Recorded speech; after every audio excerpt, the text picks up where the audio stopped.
probably one of my favorite garden centers in Texas, and they were a huge inspiration to me for my garden, what I created. So we are located near Columbus. And first of all, do I have anybody that follows me on Instagram? I'm Rhonda Kaiser with Southern Home and Farm. Woo! All right, thank you so much. I greatly appreciate it. Thank you so much. Okay, so for those of you who don't know me, again, I'm Rhonda Kaiser. I am primarily known for my Instagram account. Let me preface, I do not sell anything. I just share my love of gardening. I love to educate. We have a gorgeous farmhouse. You'll see me on my Instagram post a lot of farmhouse decor, and I decorate seasonally. We have a beautiful greenhouse. I stencil the floor. We have a vintage silo that we transported all the way from Illinois, and just a gorgeous garden that was inspired by the Antique Rose Emporium's garden. So we'll take a look at that here in a minute. That's a little bit about me. I'm also a proud graduate from Texas A&M University. Any Ags out there? Woo! All right, gig 'em. I have a degree in agricultural economics. I went back and studied landscape design with Dr. Welch. I also studied interior design at the Art Institute of Houston. And I am also a proud Texas Master Gardener. Do we have any Master Gardeners in the audience? All right, my friends, awesome. This presentation today is primarily geared towards my newbie gardeners. Do we have any newbies here? Awesome, this is gonna be perfect for you. My Master Gardeners, you're gonna help me out here because we're gonna cover some things that they may not know. So y'all sit back and this will be a overview for y'all, but y'all enjoy the photos. We'll have a good time with it. So anyways, again, Rhonda Kaiser with Southern Home and Farm. If you are on Instagram and if you like what you see here today, would you please give me a follow? I would greatly appreciate it. Again, it's the giant S when you go on your Instagram account. If you do not have Instagram, thank you. Look at you already following me. Bless you. If you do not have Instagram, don't worry about it. You can also reach me on the web, same handle, Southern Home and Farm. Preface, okay. I'm gonna put my glasses on just for a little bit. Bear with me momentarily. Aging, it's a blessing, right? So, when did I start all this? About 25 years ago when I was at A&M, I had an efficiency apartment. Had a little, 2x3 balcony. And I asked my then boyfriend, who is now my lovely husband, who is standing in the back, to build me a little herb box, and I put 3 herbs in it. And every day I'd run home from class and check those herbs. And the second one of those herbs, something was wrong with them, I ran to the garden center. I'm like, what is this? They're like, oh, that's a leaf miner. I'm like, what's a leaf miner? So 25 years ago, it's amazing to me how it's come to what you'll see here, that's come to fruition. But it's been a labor of love, and I just enjoy what I do, and hopefully it shows. But it started way back when, little herb box. So what I do want to also point out today is, if you live in a very, let's say, small apartment, or even you don't have the space to garden in an apartment, I'm going to tell you ways you can garden. Anyone can garden. Anyone, any age, and I highly encourage you if you have children or little ones, grandchildren. It's always such a lovely way to get them involved. Before I get going, I do want to introduce you to my Southern Home and Farm crew. Without these men, literally and figuratively, I would not be standing here today. They have taken all my Lucille Ball crazy schemes that I wanted to do, and they've made them come to fruition on my farm. It's absolutely lovely. I could not do it without them. They helped build that greenhouse, that tool shed, and they're always down for one of my wonderful ideas. So at the top left, we have my father-in-law. At the bottom, we have my father, who I believe is here today. Where are you, Daddy? Right there in the back, my daddy's just waving away, super proud. To the right of me is my beautiful uncle, who's not here today. He's absolutely fabulous. And at the top right is my husband. So Daddy and Jared, could you give the crowd a wave? Everybody turn around, give them a hand, because if it wasn't for them, I wouldn't be here. So I will never take credit for everything, but I'll take credit for those good ideas. Okay, so we're gonna talk about garden planning and design. The biggest question I get is, Rhonda, I don't even know where to start. You really need to evaluate the space you have, okay? Again, it doesn't matter if you are in a master plan community, in an apartment, in an efficiency, if you have farm, if you have acreage, you can garden, okay? So evaluate the space you have. But this is the one point I do want to get across today. If you are a newbie gardener and you're just starting out, I want you to make sure to pace yourself, okay? I remember sitting on that bench out there across from that garden bed looking into the greenhouse about 20 years ago and thinking, man, I'd love to have something like this one day. And you know what? I do. But I was too ambitious in the beginning. I wanted it all. I wanted it quick. I wanted it fast. What did it do? It overwhelmed me. Not to say I don't absolutely love it, but what I'm trying to tell you is some mistakes I made that if I had to go back, I probably would do a little different. Pace yourself. Start small. You can always expand. By the way, if you have any questions, feel free to shout them out. If we have time at the end, I'll be more than happy to do a Q&A as well. Okay, so what do you plant? How do you know what to plant? We have a much different climate, right, than our friends up north. First of all, does anybody know what our hardiness zone is here? 8B. It is 8B here. Okay, I am in 9A. Do you know what a plant hardiness zone is or what it means? Any of my master gardeners want to shout it out? Yes, sir? The average of the low temperature. That's exactly right. It's the average minimum temperature in your specific zone. Okay, that will end up telling us basically what we can plant, and what we can't. Right? The way to determine that, let's say you're wanting to find out, a friend wants to find out that lives, I don't know, in Michigan. Obviously, their zone is going to be much different than ours. Super simple. You make a quick Google search and you put in what is the plant hardiness zone for, and then just insert the zip code. And up will pop for here, up will pop 8B, you said? Once we know our plant hardiness zone, we can then find out what our planting schedule is. First of all, I digress. Let me just finish up with the plant hardiness zone. This is a map of the USDA came out with that shows us the specific zones by color. There are actually 10 on this map, but there are actually 13 in the U.S. Do you know why there's only 10 on this map? Because it's not showing Hawaii and Alaska. Thank you. Would you believe it took me about 5 minutes to figure that out the first time I was So the gentleman here is saying Hawaii, Alaska, and Puerto Rico are not on these maps, but they have their own specific zones as well. And I have a close-up version here of the hardiness zone for our Texas specific map here, and I'll let you look at that at your leisure. It is broken down by microclimates. So planting schedule. Once we figure out what our hardiness zone is, then you can determine your planting schedule. What is a planting schedule? Do we know? Anyone? Nope. Planting schedule will basically tell you what you can plant and when you can plant it, based on your hardiness zone, okay? So you know those little tags you get like in your little vegetables or flowers, those little white tags, and we just kind of pitch them sometimes? Really read them, because it will tell you if you are not in if you're in more of like a larger chain store, they don't always have the plants or veggies that you need in your area. Sometimes they'll just put it out and it may not be the right one for your climate. So do pay attention to those tags. They're very important. If you go to, I love to go to my local garden centers that I've been to for years. Those guys really know their stuff. They can help you with your specific climate, your specific needs for pests, disease, and they will always have the plants out that you need. And that's why I like to go to like specialty nurseries. So here's just an example. I pulled this off the internet. You can see here, this is a planting schedule for heat tolerant veggies, and this is my zone, 9A.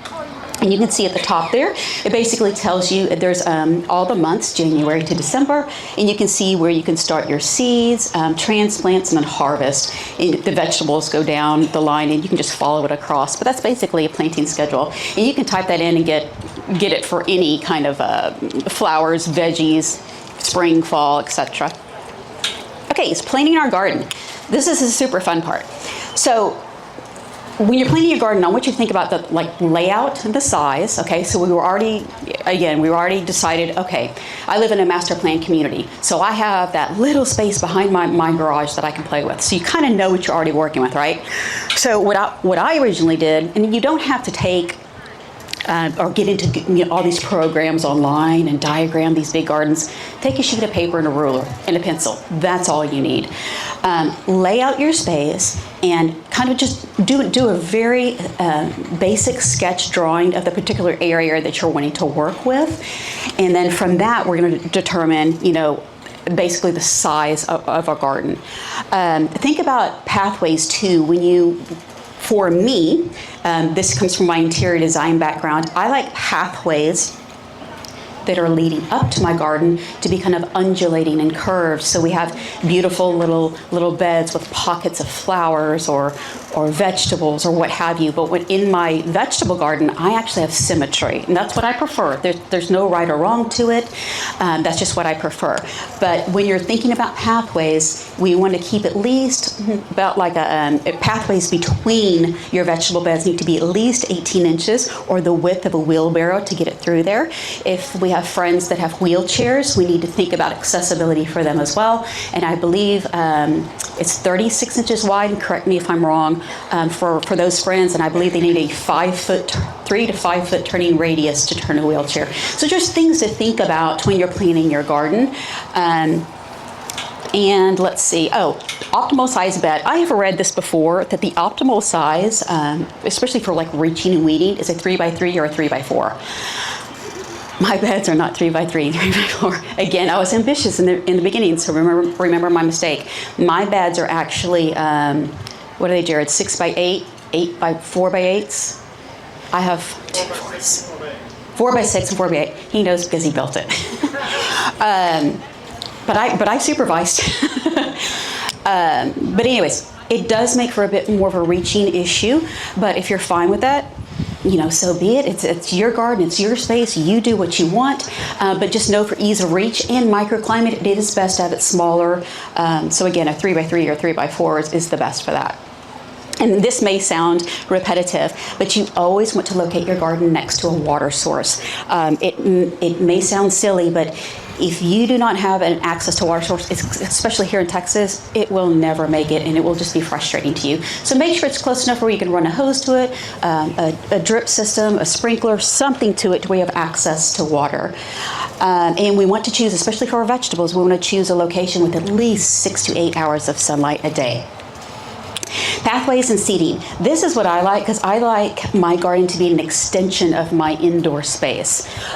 So I will actually have seating. I have benches and things that are meant to stay outside. So I have a cedar bench, and I have an old a whiskey barrel as my coffee table. So I love to decorate my garden, so to speak, but I also want it functional too. So at the end of the day, once I'm done gardening, it's been a long, hard day, I like to sit on my bench, enjoy the fruits of my labor, have a glass of tea, use my coffee table, so to speak, and really enjoy the garden. And then you can accessorize with things like arches and arbors and water features, which I have done in my garden. You'll see at the top right there. Can everybody see the screen okay? Pretty good? Okay. At the top right here is my beautiful Peggy Martin rose arch. And I know that our friends here, when that blooms, I believe the tree-looking structure here, I believe that's a Peggy Martin. And when it blooms, it's absolutely fabulous. And usually she'll promote her biggest or most prolific blooms in the spring. You get a little bit in the fall, but otherwise it stays green year-round. But again, I like to accessorize my garden. You can see here, I've used some old antique wooden gates. I went to Round Top. Anybody go to Round Top? It's one of my favorite stomping grounds. So I'll go to Round Top and I'll find fun finds like that, like beautiful gates. Not so much functional, but they're beautiful to put in the garden. Okay, we talked a little bit about pathway size, and let's see here. Oh, and I want you to make use of vertical space. If you don't have width, so to speak, in your garden, think vertically, right? You know how friends in New York, like their apartments are crazy tiny, right? So they have those Murphy beds where they sleep on at night, and then during the day they put it up and then they'll bring out their kitchen table. think of that concept when you're gardening if you don't have the space. So things like A-frames, I use those a lot, and you'll see some A-frames here. I think I just had that in the picture below, some A-frames, and I grow like squash and cucumbers and pickles on it, bean towers and poles, trellises, anything you can do to go vertical.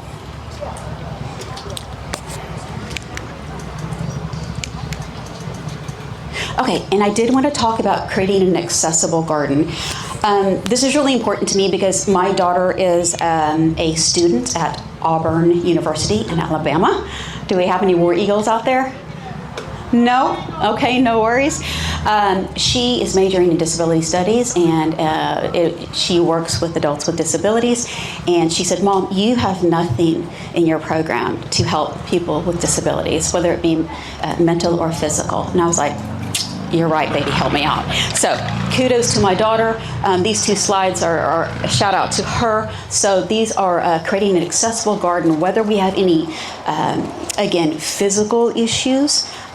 So there are tools you can use. I pulled these off. These are available off Amazon, but just know that there are tools out there if you have a little bit more difficulty with reach or grabbing things. There are tools out there to help you can garden, so don't give up just because it may be a little bit harder. You can find things to help you. So there's an easy grip tool here, a wonderful seating chair that you can roll around. Again, those are available on Amazon. For our friends that may be sight or hearing impaired, I think this is really important to have plants in the garden with texture and sense to them. So you can see here, this is a lamb's ear. It's a very kind of a soft plant, so that the texture of it is quite beautiful. And of course, lavender on the right there has a wonderful scent. Also, when we talk about our friends with disabilities, maybe they have problems with reaching or bending down, think about raised beds. I like table height raised beds. You can even, this unit here, I actually had one of those. Again, you can find those off Amazon. By the way, if I recommend a product, I don't make no monies off of it. It's just I recommend what has worked for me or what I have known to work. But those little herb gardens, you can put that in window. Again, if you have an efficiency, if you don't have a lot of room, you can garden inside your house. If you don't have a window, these are lovely. If you have a window, try for south-facing. That's usually the best. When we think about pathways for our friends, perhaps that have mobility issues, I want you to think about using flat surfaces on the pathways that they would be accessing. On here to the left, obviously, would not be an appropriate pathway for our friends, but right here on the right, a smooth surface, that's beautiful for our friends with mobility issues. So just something to think about. Spring garden design. So this is actually, so when I told you earlier, you can just use a sheet of paper and have fun with it. I did take the time to do a program here for you, which, by the way, forgive me for interrupting. Did everybody get that little postcard with the QR code on it? Would you mind raising your hand if you did not? Jared, or Dad, would you mind passing out the cards to, if you could raise your hands real high for me. I have this presentation for free for y'all to download. All you do is you take your phone and you put your picture on it like you're in a restaurant reading a menu, and you click it, and up will pop a space for you to put your name and email, I think, and then you'll get this guide for free. It will sign you up for my newsletter. Please know I never inundate. At best, you may see something from me once a month. I try really hard, but I never inundate. And feel free to ask me any questions. If you're on the Instagram or on the web, I'm the only person that handles my social media. So if you have questions and I get your message, you will get a direct response from me. This garden design here is a spring garden design, and I'll let you look at it later when you can pop it up on your phone, but you can take a closer look of what I plant. You can see here are my, Jared, I'm losing it again, 4x6. I just have fun gardening. I don't pay attention to the dimensions. These front two beds are the 4x6s, and these are the 4x8s. In the back, I typically have my veggies. In the front here, I like to keep my herbs. That Peggy Martin rose arch that you saw up here a moment ago is right here, and you'll see I have gate arbor right there. And I have a water feature that's right here that's absolutely beautiful. I encourage you also to use water features because not only is it beautiful and it's a nice sensory for you to enjoy, but it also attracts pollinators as well. So I encourage you to use that as well. We do have another arbor over here, and I have trumpet honeysuckle vine planted on that. The hummingbirds absolutely love it. One of my favorite garden memories is I have another little bed here. I'll show you in a moment, a little metal raised bed. I was sitting in front of that bed just filming my zinnias last summer. I could not believe my eyes. There was a hummingbird that flew from this arbor right to those zinnias. I was probably maybe a foot from it, and I was just sitting there like this. So if you go back on my Instagram, you'll see it. It is one of the most beautiful treasures. I just felt so blessed to be able to capture it. So again, it's just so many beautiful little treasures.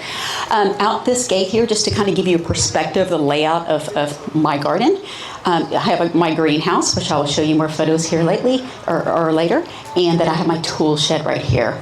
And here's where I typically keep my A-frames. All the pink roses you see in that L-shaped fashion, those are all antique roses, and I believe 99% of them came from the Antique Rose Emporium. I can't, speak highly of them and more than highly of them enough. They're just absolutely fabulous. I rarely have problems with them. The only thing I may get sometimes is black spot, but that's super easy to take care of. I'd highly encourage you to invest in antique roses versus commercially produced ones. You'll have less problems with them. This is a fall garden design.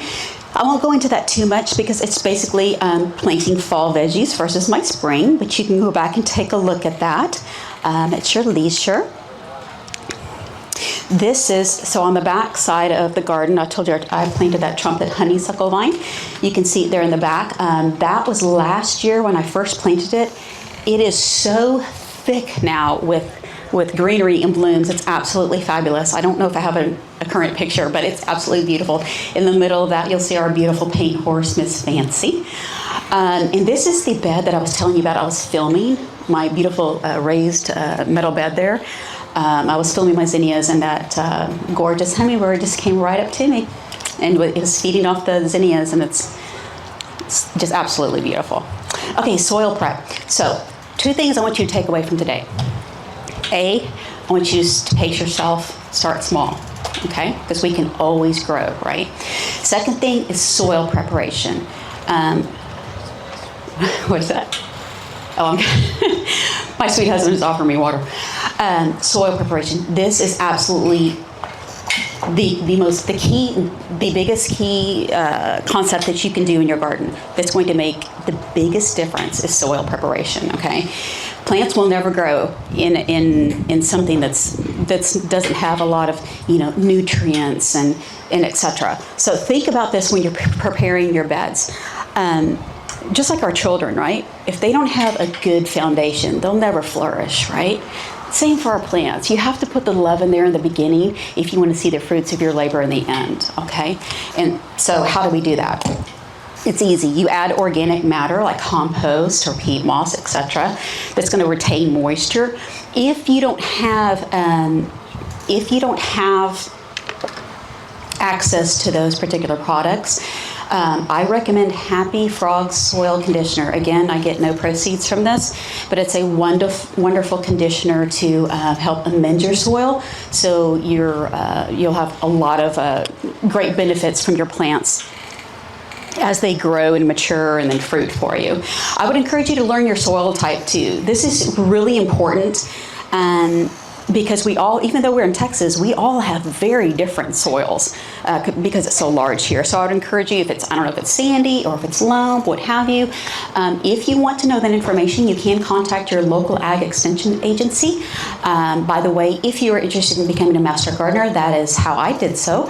And it's about a year-long program, but if you ever want to look into that, I highly encourage it. It's a wonderful program. But the ag extension agency can help you with that if you want more information, because if you know your soil type, again, you know how to amend it. Filling the beds. Okay, this is the fun part to me.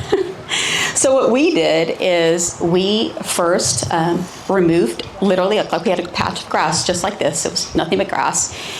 We took a sod cutter and removed all the grass out of it in our specific dimensions that we laid out from the plan, from the sheet of paper, right? And then we built with raised timbers. I believe, Jared, you stacked them too high? Too high, you stacked your timbers? Yeah, but you stacked them like too high, right? Oh, that's right. Yeah. That's right. He stood the 2x12s on its side. Then what we did is we laid down weed fabric, and everybody's familiar with weed fabric, right? Laid it out, cut it to the right dimensions of our beds, and pinned it in all four corners with garden pins. And then the fun begins. That's when you can fill your beds in, again, with the appropriate soil mixture. I prefer, and this has worked wonders for me. Again, I'm not compensated for this. Soil Mender raised bed mix. I can't speak highly enough about these people. They have a phenomenal bed mix that I get the most prolific, fruiting from that particular bed mix, so I'd highly recommend it. I find it, so I'm closer to the Houston area, but many of your more boutique garden centers will have it. I don't know if the major chain stores carry it because it's a little bit more of a specialized product, but it's well worth the money. Twice a year I will go in and till. Some people like to till, some not. I'm a tiller girl. I like twice a year, spring and fall, to till in just a couple of fresh bags, get those nutrients mixed in, and then we're ready to plant for that next season. Don't forget about mulching too, especially around your decorative beds. That's going to help retain moisture, and especially in our environment. Goodness knows we need that right in the summer. And you want to strive for at least about 3 inches of mulch. And, I haven't been talking about my pictures enough. Okay, well, there's another shot of my Peggy Martin rose there. I also have another round raised bed, 2 of them by the silo, and I'll show you those shortly. This is another broad view last spring of my bed. And if you look at it closely, it's very similar to what we have out here at the Antique Rose Emporium. Again, they were my muse to create my garden. I do have bistro lights all around the garden at night. It's quite beautiful, and up to my greenhouse and out to my silo. So it's just a fabulous place to relax and enjoy. So you'll see that giant pole right here. That holds like that bistro lighting. So if you're wondering what that large structure is, that's what that is. Has anybody ever heard of the hugelkultur method? This is the coolest thing I learned about not that long ago. So it's a way to fill your beds without using about 5 to 10% soil. That's it. It's a really neat method. So if you have a large, let's say raised, like for here, I had a raised metal bed container that I believe was 3 feet high. I used about 5% soil. That's it. How did I do that? Super easy. Because we are on a farm, I do have the access to larger limbs and pieces of wood. So what I did is I stacked, and I'll show you here a graph momentarily. I stacked the larger pieces of log at the bottom of that container. Then I added more thinner branches. Then I topped that like compost and leaves. Then when you get to that stage, you can see here's my raised metal bed container. That is like 3/4 full, and I have not put any soil in that. Can you imagine if you had to fill that with soil, how much money that would be? It would just be, it saves you an enormous amount of money, and it's environmentally friendly too. So this is the graph that I was talking about that you can see at the bottom. You lay your fatter, chunkier, pieces of wood, and then up from there it shows you the branches and compost. But you can see right there, 5% topsoil, and this graph shows pumpkins growing atop it. So know that there's ways to fill your bed if you don't want to use or spend the money on a lot of soil.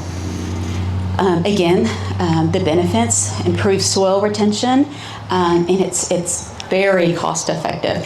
Now you can see it over here, better view of how much that bed is filled before I even put any of my Soil Mender raised bed mix in it. And then I planted my zinnias. And who came to my zinnias? My hummingbird. It's always a benefit. Okay, watering. Won't go into this too much because y'all already know the drill of this living in Texas. But watering, especially for your veggies and your roses, it's really best to do drip watering. I know a lot of us use either like the overhead sprays or the little pop-up sprinklers. That's okay, but it's really best to water at the base, okay? And there's a certain time you should water as well. And let me explain all that. It is best to water early morning, right? I don't know, I'd probably say, I don't want to give you an exact time, but early morning, because what you don't want to do is water midday. That can actually burn the leaves of your plants, kind of like us getting a sunburn, like when we go to the beach, we're out in the ocean and we get a sunburn. Kind of the same concept. So you don't really want to water in the middle of the day. You don't want to water at night. Why? Because we have a warm, humid, moist environment here, and that will just lend itself to disease and insects, etc. So it's best to water early morning, drip if you can. Next best option is overhead. Let's see. And of course, we want to make sure that our vegetables are getting at least an inch of water per week. In our intense heat environment, of course, that goes up during the summertime. If you can find timers, that's a huge blessing. I'd highly encourage it. That way you don't have to worry about it. And those are available at the chain stores for very little cost. Okay, here's just some beautiful images of some of my beefsteak tomatoes. All my images are from last year. So that was, my tomatoes are from last year. And we have some gorgeous pears up on the hill. Just wanted to show you some of that. When it comes to fertilizing, by the way, this is my greenhouse here. You can see right there the image above. And below it, I believe, yes, that was my winter garden. So I have pintas up front, the flowers, and I have a lot of different kind of lettuces there in the back. Fertilizing. So I usually do an occasional dose of fish emulsion. I think that's wonderful to add trace elements. If you're interested in composting, does anybody compost, by the way? Oh, that's awesome. Okay, then I need to talk to y'all. I myself have not gotten into composting for some specific reasons, but just keep in mind for my newbies, there are two basic types of composting, inactive and active. I'll let you look at that at your leisure later, but just know that they're out there, and I think it's a fabulous thing to do. And I'm researching ways that may be a little bit more time efficient for me to do so, but I absolutely want to start that myself. So kudos to you all who've been doing that. That's wonderful.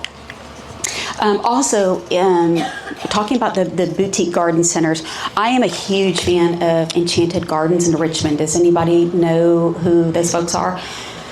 Again, can't speak highly enough of them as well. They're absolutely fabulous. They, again, kind of more of a boutique, family-owned nursery. Those are the folks you want to go to when you have problems in your garden. If you don't know what's going on, you can take clippings to them, get their advice on pest control, because they're going to know what's great for your climate and for your specific needs in your zone. So just keep that in mind. Okay, here's another beautiful shot of my zinnias there on the left that were in that gorgeous metal raised bed container, and some beautiful cone flowers that were resting right outside my silo, which I'm going to show you a picture of my silo here in a minute. Pest, disease, and weeds.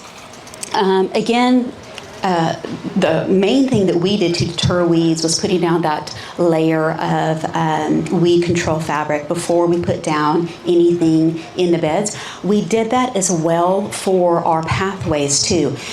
Does it keep everything at bay? No, you will still have some issues with it, but we used decomposed granite on our pathways, and once that kind of gets settled in, and it kind of over time from you walking on it and gets settled, you'll have far less weeds than you did in the beginning, if that makes sense.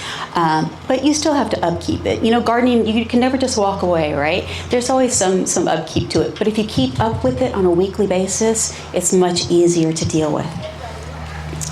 And also, I mean, obviously you're going to have to, if you want to apply pre-emergent, you know, that's kind of a you decision if you want to do that. Mulching, again, will help with weeds popping up as well. Again, don't forget that 3-inch rule.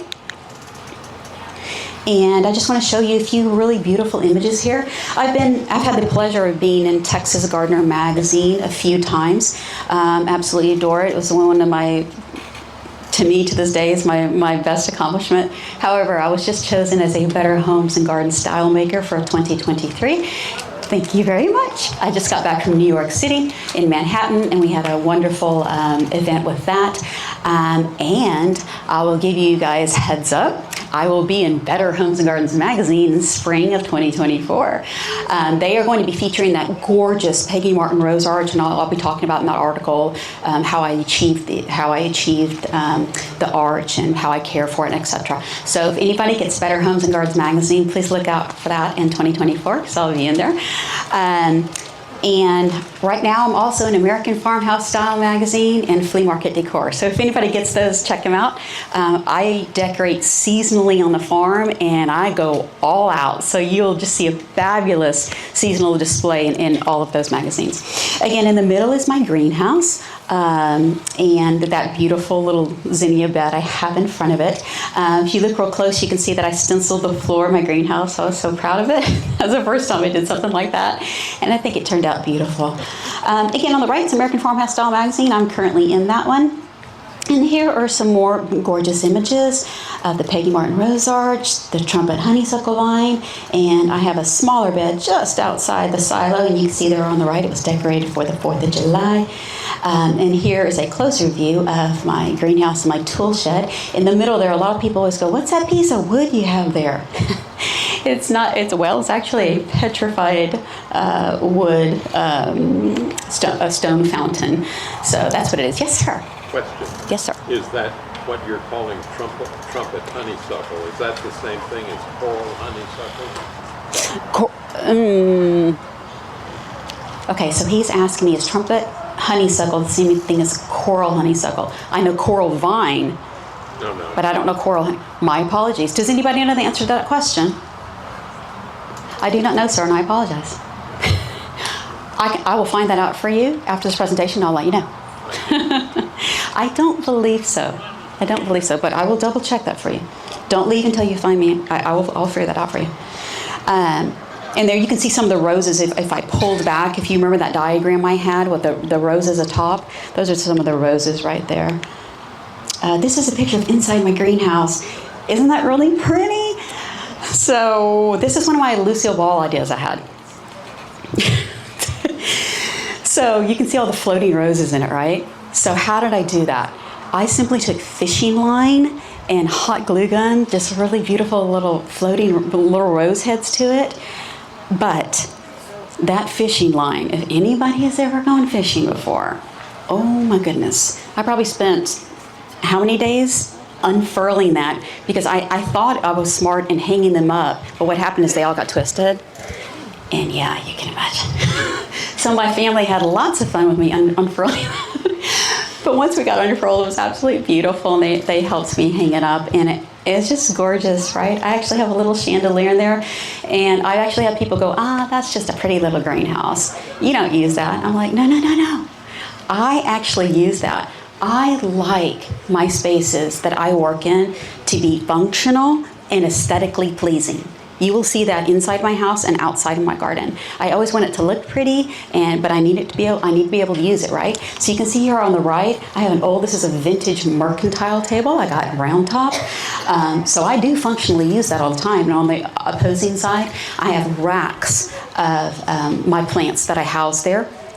And yes, was that difficult to maneuver around floating roses? Yes, but it was so pretty I didn't mind.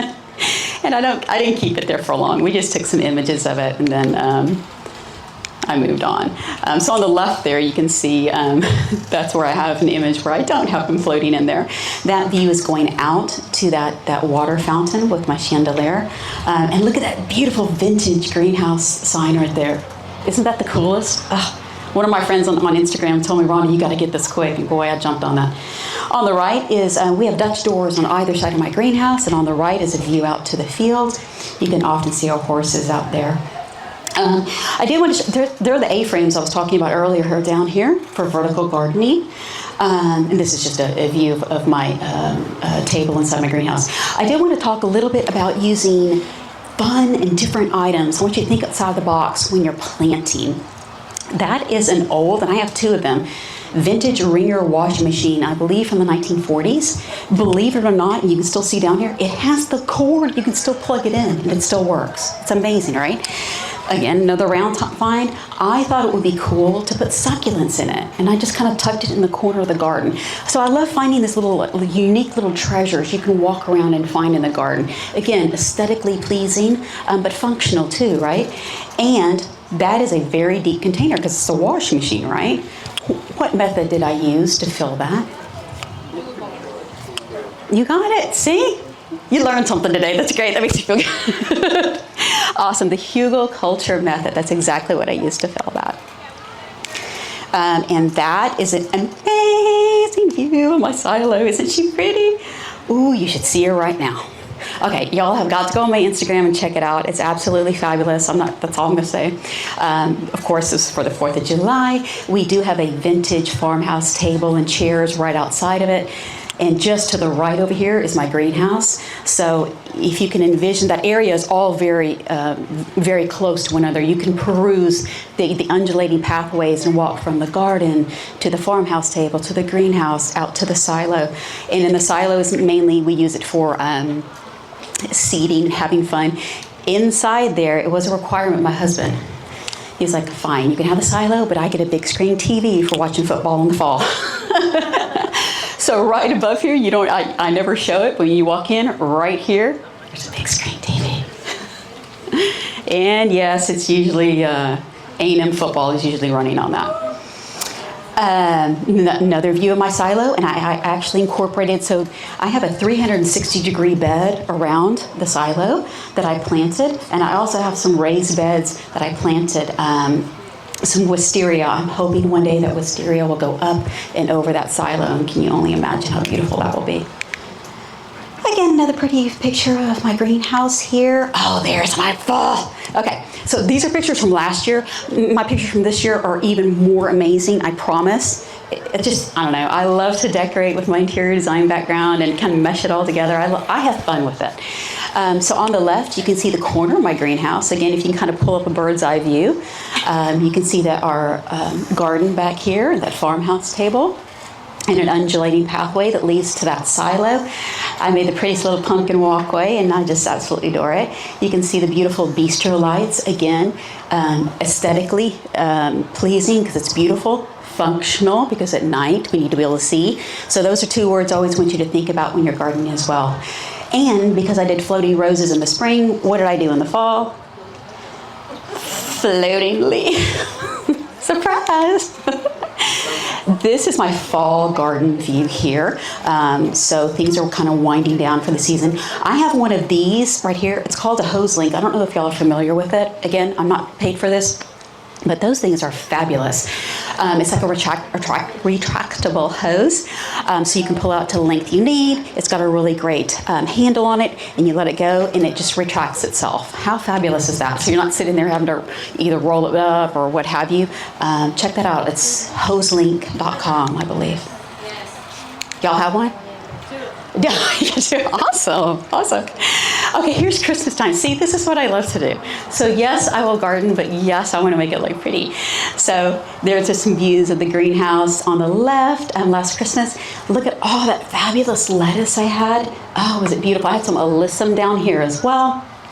And then we had our silo all decorated. I had a walkway filled with red poinsettias, absolutely beautiful. And if you take a look right inside here, you may see Santa Claus at the very end of that doorway, which I probably should tell my husband, thank you for that. Thanks for doing that, Jared. On the left is my winter lettuce bed.